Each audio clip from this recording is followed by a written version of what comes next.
Hello guys, and welcome back again to Veritas, and today we are going to be looking at mass protests.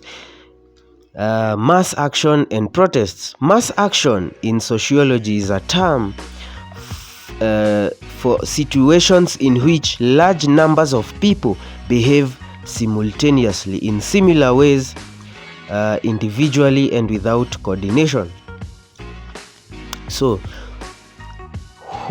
what about a protest? An action or statement that expresses objection or rejection to something.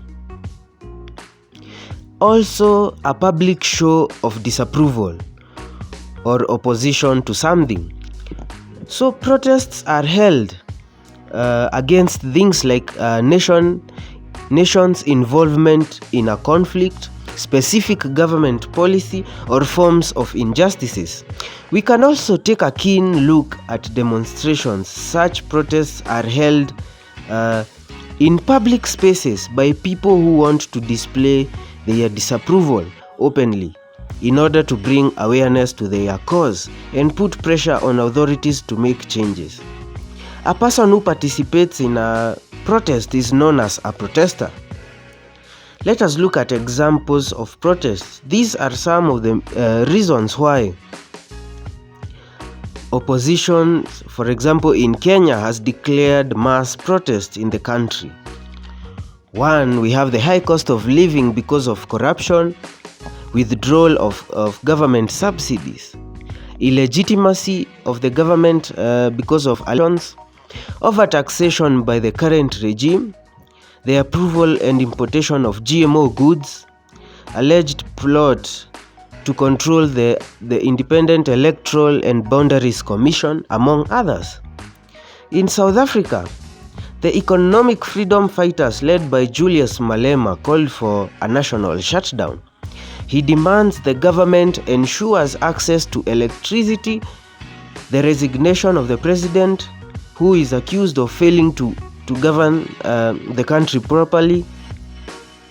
Also in Tunisia, the opposition has refused to recognize the legitimacy of the recently sworn-in parliament.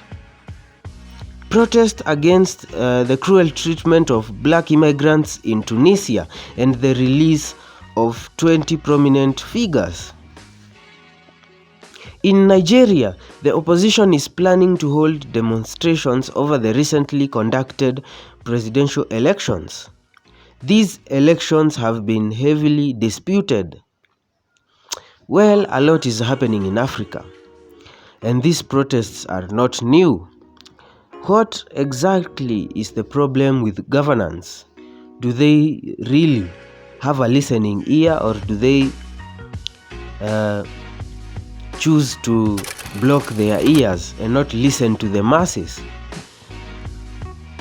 Some of these protests are productive, some of them turn ugly, some of them never actually take off. So